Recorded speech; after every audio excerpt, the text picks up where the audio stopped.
Hi everyone, it's me, your fearless Lynn.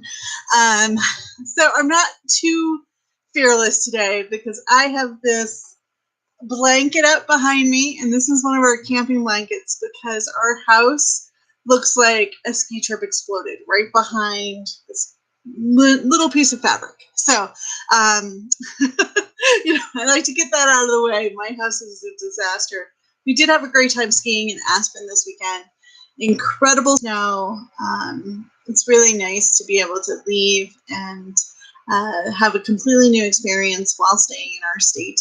We were staying with friends, so that was really nice too. So I wanted to do this whole session about financial forecasting for non-math people. I used to have a very severe math phobia. In fact, in one of my first college math classes, I took a test, and while the test was being handed out, I literally passed out in my desk in the exam room, fell over onto the floor, and hit my head. Just because I had such anxiety about taking my first college math exam. Luckily enough, my college thought, oh, maybe that's not particularly great for our learning environment, so let's have her be tested in a safer area. So I got my own safe space for math. Eventually, what happened was I became more and more confident with my capabilities, and math came to me as an adult rather than as a child. And that allows me to teach math in a very different way. And if you've been a member of Poshmark Analytics for a while, you might remember me teaching something like this about 2 years ago. So I'm going to flesh it out, really fill it in, and do a lot of work.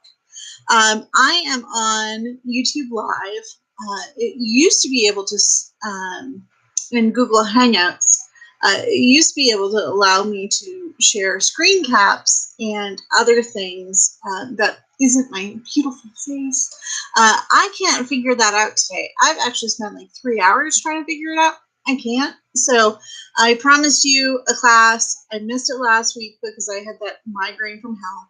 So I apologize for that. Here I am. Not exactly perfect the way I wanted it to be, but it's just math. We can do this, right? So if you're math phobic, I would love to know. And if you're math confident, I also would love to know, because you come from two different perspectives, and I would like to help you in both regards. So I am also going to talk to you with a lot of honesty today. Last year, if you don't know, my house flooded. Our entire basement was underwater. Just a little bit of water, but a little bit of water makes a huge disaster. And my business shut down for almost 7 months. And that was pretty extreme. So we didn't make any money. I wasn't shopping. I kind of lost all my momentum. And so the numbers I'm sharing with you are very accurate to my current situation. As a part-time posher, I am kind of like a vaguely full-time reseller. I do sell on ThreadUp and eBay and Mercari, and to diversify just in case things are slow on Posh. But as you understand, my true love is Posh because of the community element of it. So I am going to share with some honest numbers with you, but please understand the reality that it was the Cromar house in 2018. It was dramatic. It was no fun. I spent a lot of time mudding drywall and not listing and shopping. So just to put that out there, like, I love that you all respect me and that you look up to me. And if you don't do those things, that you have some sort of appreciation for what I do. So my numbers that I'm sharing are a little bit lower than I would expect from someone who does know a lot of information. However, I'm a mom and a wife first, and a mentor and a posher second. And this year, I needed it to be all about wife, motherhood, and like I said, mudding drywall.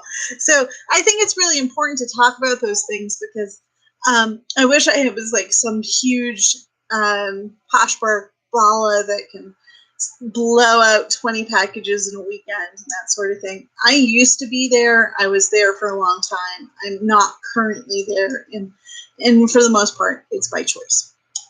So, we talked about me passing out in a math class. That's something I always love to tell people. I really don't. I'm pretty embarrassed by it. But, the math is daunting. It really is. You don't really want it to be. You think, oh, I'm a capable human being. Why is this so hard? And sometimes if you're math phobic, kind of get that buzzing in your ears and swimming in your head and a little bit of panic. I can't do this. I can't do this. And I'm going to be here today kind of breaking those barriers down and really getting you to focus on how much money you can bring in the future, which is the whole purpose of financial forecasting. Without math, you're not going to be able to figure out how much money you can make in a year or in 3 years or in 5 years. If you're really considering about, say, dropping a full-time job or job with benefits to do this, it's really important to really have strong numbers on your side when you make those decisions and not just doing it, but gut feeling alone.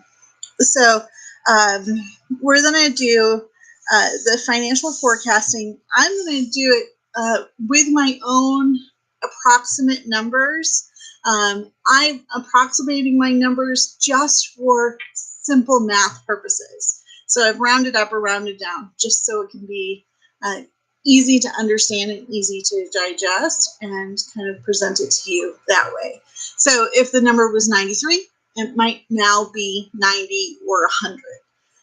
If my average sales was 16.79, I'm going to make my average sale $15, just so everything's nice and divisible and nice and neat and tidy. So my numbers are an approximate based on my seller report. So before you start with studying out and doing it yourself, you really do need to have your seller report.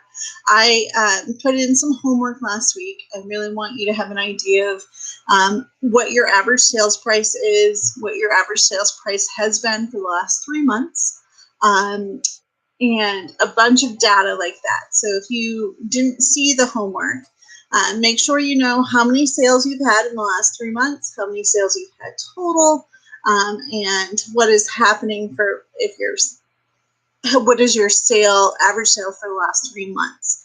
On Poshmark, January is a really slow time, so it's kind of nice to do some very conservative financial forecasting with November and December, which are high volume months, and January, which is consistently one of the lowest months of the year. So that's such a great opportunity for us to grab a true testament of what it might feel like through all months, busy and slow. So that's great, and I hope you can get that information done. So if you haven't already, feel free to pause this recording. It is a recording, and get that work done so you can kind of run the numbers in reality and not waste your time too many times watching this video and using other people's numbers or fake numbers. Okay, so let me tell you a little bit of what I have for my own numbers. I am a posher that poshes with medium level volume. I have a great deal of respect for a volume seller. I'm not the person who's hanging up for things very often. I would rather buy 2 or 3 items for the opportunity, or rather than say paying $20 for something and letting it sit. So Rothy's excluded, or really, really high high,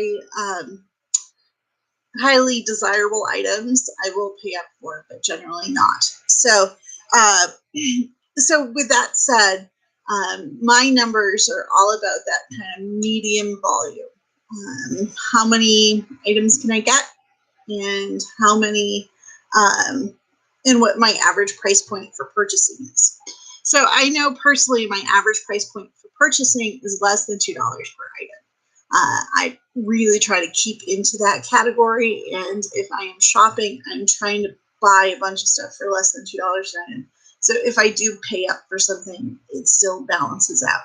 So I know that about myself. Hopefully you have an idea of what your average purchase price is and what your average sale price is. So I know what my margins are, and we'll go into that a little bit later. But I do know from just the gate, my average cost per item is about $2. And then I know that my average sale is about $17. But for the case of easy math, I'm going to reduce that down to $15. That is my average sale after fees and after shipping discounts. So on the Poshmark seller report, there's the net income. That is the column that I'm using. And then I click on that column and then go down to the bottom of my Excel or my Google Sheets. And when I'm there, I'm going to let the app do the work for me, or the program do the work for me and do the average. In my case, the average is about $17 per item. So because I couldn't figure out how to do a screen cap, I will show you how to do this in the comments of this thread. So you click the link. I'm going to put a bunch of information there for all the visual learners. So don't fret if I tell you where to go on an Excel spreadsheet and you can't visualize it. I am going to get a visual for you so you can understand. So visual learners, don't panic. Right now, auditory learners, you're so lucky that I couldn't figure this out. So, okay. So I know that I make about $15 profit per item. My own rule of thumb is I know I don't shop for a lot of stuff that I can't sell for more than $20 or list for more than $20. I'm really trying to stay above $30 when I purchase something. So if I'm holding it and I know it will only sell for $8, I don't buy it. Even if it's a quarter, I generally don't buy it. So in the last 3 months, I've had 93 sales. I've listed about 200 new items. Those are brand new listings, not relists. And that averages out to, you guessed it, the person who invented the 30-minute method, 3 items a day. It averages out to about 3 items a day, or 2.27, but who's counting, right? So I do the 30-minute method about 5 times a week. And then I add more listings, so 10 to 15 more listings throughout the week too. So that's how that averages out. And from right now, I have 438 available listings. But I'm going to make that 400 available listings for simple math purposes. Like I said, my house flooded, and when my house flooded, I deleted my entire available listings. Every single available listing, I think I have like 800 I deleted. And I haven't remotely come back to that place yet. I'm trying to get there, but luckily enough, things are selling. So those are just basic notes on me. $15 per item's profit. I've had almost 100 sales. I've listed 200 new listings in a 3-month window, and I currently have 400 available listings.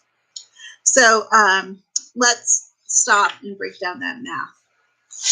And I have some spreadsheets on other tabs that I was hoping that I would be able to share with you.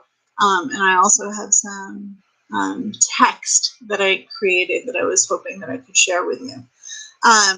One of the things that I did learn is that my sell-through rate is about 90 days from list to sale. That's the average. I sell 50% of what I list within 90 days. I sell, I think, close to 25% of what I list within a month, and 10% of what I list in a week. So your figures will be different. And what you can do is go into your sales report provided by Poshmark, and where it shows you the date you listed it on, the date you sell it on. You can add a whole new column and do some quick math. And then by adding that column, you can see how many days that it was listed. Like I said, I will provide a visual for you so you can understand what that looks like in real life and not just this audio video thing we're doing right now. But for me personally, it was about 90 days for my average sale. That isn't awesome. However, very important, I list anything I want all year long. So I'll list tank tops in the middle of January, and I will list cashmere sweaters in the middle of July. That does make a difference to my sell-through rate. If I was sticking with like hot current trends that are in season or approaching seasonality, my sell-through rate would probably be much faster. But because I'm a low-cost, high-return posher, I can't like just stay that focused. I really need to be diversified in what I'm listing. So that is one of the reasons why my sell-through rate is a bit higher than I would expect or personally want. The other thing is my sell-through rate is affected by things like I often will post or list something that is not flawless, that is that requires the right owner and the right buyer, because I think it's so cool. I'll post it even though it might have a stain or whatnot that I couldn't get out myself. And I will obviously tell people that it has the stain. So, but when you're buying things for $2 an item, you really have to make accommodations. So 90 days for me is pretty awesome. So I will note that my dog is behind me and she has an injured knee. So hopefully she's making some noises now as she dreams, and hopefully she'll stay quiet, but we'll see. Okay, so let's get back to the math part of it. What I want to do is figure out how I can double my income. Right now, I know that I'm not making enough money to be a serious posher. And obviously my dream is to be a serious posher.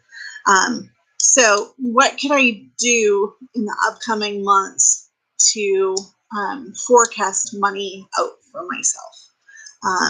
So right now, I have sold 100 items. I've listed 200 items. My sell-through rate in the first 90 days is 50%. So if I want, and then my average profit is 15 bucks. So I'm opening my calculator.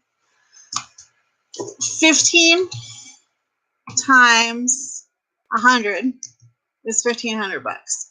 That's not enough money. That's how much I want to make on Posh every single month at the minimum. So my shenanigans for the last 3 months of being a mom and a wife, great for my child and my husband, not so great for our family's bottom line. So I really want to triple what I'm doing.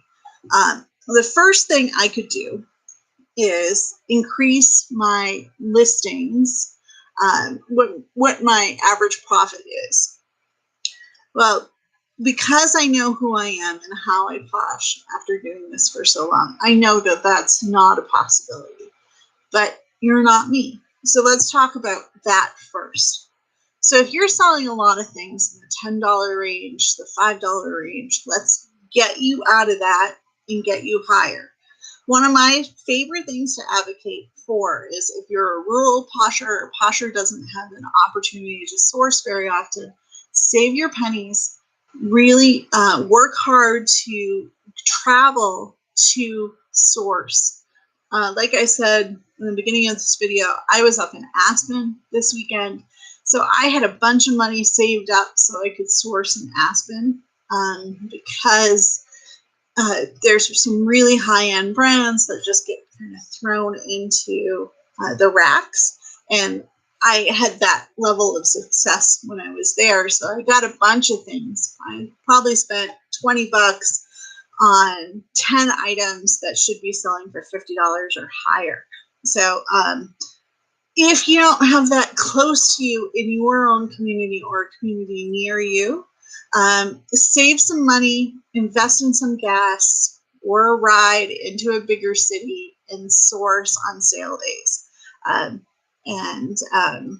It's one thing to cope with what you've been presented. Like if you're in the middle of nowhere and, listing Target items is the best you can do. I really advocate for you to get to the nearest suburb or larger city, even if it's a 2-3 hour round trip drive, sometimes 4-hour round trip drive, to get better stuff for low cost. So if you're in that situation, work on trying to get your profit up. Also, if you're a rural posher, you can use things like online or closet closing sales and get premium mall brands and much better items. So if you're in this category, specifically this category of rural posher or posher who isn't able to source good stuff, please let me know. Please reach out to me. I have a real passion in rural community development. I really want you to succeed. So reach out to me privately via a PM and I'll give you some ideas. I know a lot of people who are in this class right now are urban folks, so let's move on. So if I can't raise my average sale, what I can do is increase my average listings. So I am making a $15 profit. I'm making what amounts to about 35 sales a month. I'm listing 60 items a month or so, 70 items. So if I want to triple what I'm making right now, I need to triple the amount of listings that I have. It's really that simple. Obviously, what you list makes a big difference. If you're listing, wacky things that maybe 1 in a million customers want, your sell-through rate is going to be lower and you're not going to get a lot of interest in them. So right now, I know in the future, for the next 3 months, my new goal will be 600 listings.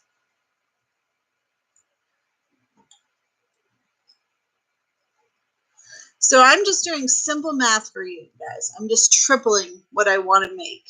And if I triple what I have done in the last 3 months, everything will be much easier for our family. So tripling seems to be a pretty reasonable thing. Also, I'm taking in regard my own personal reality. I could say I want to quintuple it, but I have a child who might be on the autism spectrum. I have a husband who's having some health issues right now. I have a dog with a sprained knee. I have a messy house. I have 2 retreats to plan and two different coasts. Tripling it for me would be really pressing my abilities. So unless you have a grand plan, don't forecast things out that are unattainable, because if you forecast things out that are unattainable, you're going to not succeed. And when you don't succeed, you're going to get discouraged. So focus on what is a slight push for you. Like if you can do 10 push-ups, maybe you can do 12, but don't set the goal that you're going to do 100 push-ups when you can only start at 10 right now. So for me, for this financial forecasting lesson, my previous work output was 200 listings in three months. I'm going to be aiming for 600 listings. If I do that, what should happen is I should be able to get 300 sales because my sell-through rate is 50% in 90 days. And of those 300 sales, they will be around $15 profit. So it'll be around $4,500 in 3 months on Poshmark. 600 listings will be a lot. I do sell on other platforms. So even though I did 200 listings on Poshmark, I probably did 200 listings on other platforms as well. So I'm really, really going to be pushing myself to do these things in March. The other thing is, if I have a good full day to list, I will list based on what we were talking about in the other class about algorithm analysis. I list a whole bunch of random things: a pair of men's shoes, boy shorts, a dress, a sweater. I'll list 10 things in a single day and try to catch up to it. So I know that I have 600 listings to do in 90 days from this on. And that's 7 listings a day.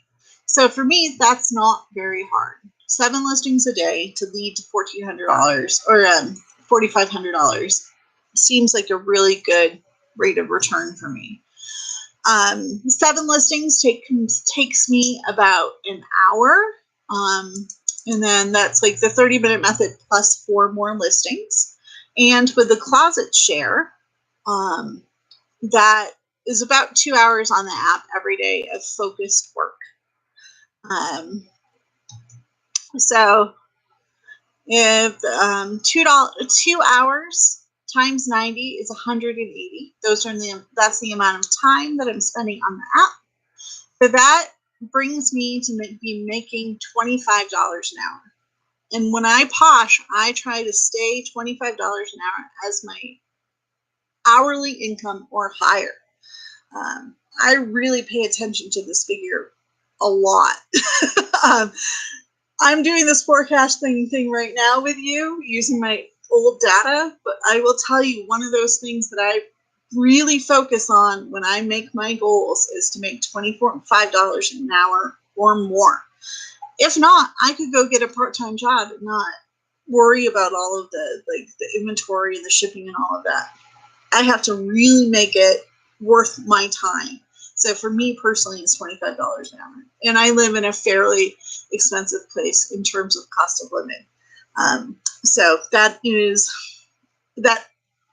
goes through everything I do math-wise, is to have that $25 an hour. So I'll be making 300 sales, hopefully. If I do 600 listings, I'll be making $25 an hour, which is my goal.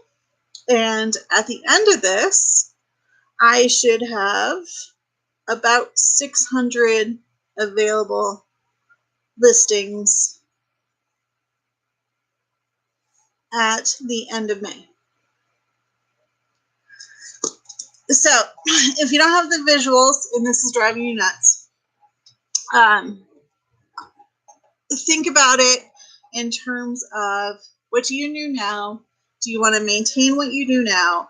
If you don't want to maintain what you do now and you want to increase it, or for some reason decrease it, just kind of stick to what's easiest for you to visualize and what's easiest for you to cope with. So much easier to choose to double something than to increase it by 66%. So if you were a huge high volume posher, you might just need to stick with what you're doing If you're a person who has a closet with 500 total listing or 5,000 total listings, you're pretty much knocking out of the park. The way that you can increase your income is by reducing your investment and increasing your average sale price. So if you're in that category of a high volume posher, if you're in a low volume posher, right, you might be disabled or you have a lot of stuff going on in your life, really focus on hitting those 30-minute method efforts. 3 items a day, 21 items a week, 80 items a month. That will start bringing that money into for you. So the forecasting really depends on where you are. If you want some private time with me, send me a PM. I am going to do a live Q&A tonight, and we can talk more about it. So that is just the breakdown of financial forecasting. One of the things that I love to talk about is people paying up for things. And if you're in the Poshmark Thrifters group, you see this temptation. You see all these recommendations to pay up for stuff. From, like a vintage Gucci purse to Johnny Was or something like that. And everybody's like, pay up, it's $10, pay up. Really do your math. How can you invest that $10? If you know your financial forecasting, it's much, much easier to make those decisions as you source. So for a concrete example, real life example, this weekend I was in a thrift store in Aspen and they had a Prada bag. Prada doesn't sell very fast on Poshmark. I knew that going in. They wanted $100 for the bag. I could probably resell it for $300. So a lot of poshers would say, heck yes, $200. I can do that, right? And that's $300 sold after offers and stuff. So I'd probably list it for $450 or so. But the issue is it would take my $100. So if I invested $100 in one bag to make $200 and get my return, what am I losing out on? So my average sell-through rate is 50% in 90 days. So I tie up that $100. That $100 is tied up in the Prada bag, right? And I can't spend that $100 on anything else. So once it sells, I will make about $200 profit on that Prada bag. And I'm going to tie up my money for 90 days to do it.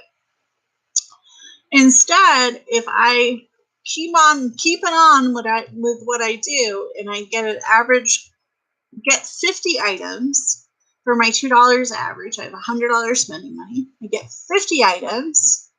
My average sale is $15. That's $750. And my average sell-through rate is 50% in 90 days. So in 90 days, I am going to make $375 versus the $200 that I would have made tying that money up in one single item. There are a lot of luxury poshers on Poshmark. There are, everybody loves the boys. The Posh Kings, as they're now called. And they do a lot of luxury volume. But if you're not in a situation where you can get luxury at low cost, really stop and think about paying up for something. I only pay up if I know it's going to sell fast, if it's in high demand, and I know I can make some money on it. If it's not going to sell fast, I usually wait for it to go on sale. And if I go back and it's gone, c'est la vie. I got 60 other things that I could list. So really focus on what your priorities are. Your priorities are a closet with really great aesthetics, and lots of return customers because you're really doing amazing work. Pay up a little bit more for that. Charge a little bit more. If you're all about customer service, like Irene Ladwick is, charge a little bit more. But if you really want money to come in and make it income quickly, like my sister, who's a disabled veteran, for her, it's more important to have money coming through the system and the cycle than it is to hold on to something more important, like, say, aesthetics. For me, I'm a closet generalist. I would like to be a volume closet generalist, more to the style of the Deal Queen, Alexandra. That would probably be my preferred method. And then another option is like Empty Hanger in Jenna's method. You can go back, Tiffany, and choose any. You didn't even know I was paying attention, did you? You can choose any 30-day period or 90-day period. Yes, it will be skewed because of Christmas, but then you'll get the correction because of January. And January is a very difficult month generally on Posh. But if you don't do that, kind of stick into a 90-day increment in the last 6 months, because Posh is such a volatile market. You might not be getting the numbers you got a year ago at this time. So make sure you stick in within a 6-month span and just choose a 90-day period in that 6 months. So like, August, September, October would be a good example, or September, October, November. Hopefully that makes sense. So that's how I forecast simply. And when you do this, I'm just doing it for 90 days in this class, in this session right now. But I could forecast this out for 5 years if I wanted to. How many items do I need to list? You can also back out of it. So I know, let's say I want a brand new car and it's $20,000. Now my average sale price is $15. I would need to sell 1,333 items, which means I would need to list almost 2,000 items or more, probably closer to, it's basically double. So I would need to list 2,600 items in the next year to be able to buy my $20,000 vehicle for the goal. So if you have a financial forecast need where you want a specific dollar amount, you could back out into it and do exactly what I've described, but to hit a certain goal. For me, my goal was to triple what I was currently making. But you could have a static goal and do the financial forecasting around that. So I am going to make someone up. I'm not going to talk about myself. I'm going to use just a random example. So let's say your sell-through is much better than mine, and you pay up a little bit more, and you let's say your average sale price is $20 an item, and you're killing it. You list all the time, and you are listing really good things. So you're going to have your average sell-through rate of 50% in 60 days. This is where on YouTube, all of these like people who you aspire to be, those are the levels that they're at. You don't have to be that unless you are ready to go there. But let's say you list 300 items or 600 items in the next 3 months, same goal as me. But you have a sell-through rate that's much faster than me. So that's, let's see, you're going to sell 400 items versus my 300 items. So you're 3 times or third more successful as I am. So let's see, you have 600 items, gonna sell through 400 items after listing them, because your sell-through rate is much better than mine and you're killing it. And your average sales price is 20 bucks. You're gonna make $8,000. So to give you an idea of what that looks like in comparison to what I was talking, I was listing 600 items, right? If you remember that. I was expecting to make 4,500 bucks from that using my own numbers in my own reality, right? But if your reality is different, you can almost double the amount of money that I make with the same amount of work, just because your average profit is higher and you're choosing better things, and your sell-through rate is faster. So things that we know will affect your sell-through rate: sharing your closet every day. I've been paying a virtual assistant. I'm getting a lot more sales because of that. And I know my sell-through rate has increased dramatically because of that virtual assistant. Sharing my closet just once or twice a week. She's not even sharing it every day. That's something that you could include. Yeah, sorry, Eileen, that I couldn't do the visuals right now. But, sharing your closet increases your sell-through rate. Getting more likes increases your sell-through rate because you can do offers to likers. Doing offers to likers more often also will increase the speed of your sell-through rate. There's a lot of different techniques that you can use to increase your sell-through rate. And let's just talk about this. I'm not shook because I know what I'm doing. But I am a little aghast that the fact that if I sped up my sell-through rate by just 30 days, plus increasing my average sale price $5, I would almost double the amount of work or money that I would make with almost the same amount of work. How crazy is that? So in the group, we are a private group. It is protected because you bought in. If you want to talk real numbers with real math about your own situation, feel free to drop that information into the group.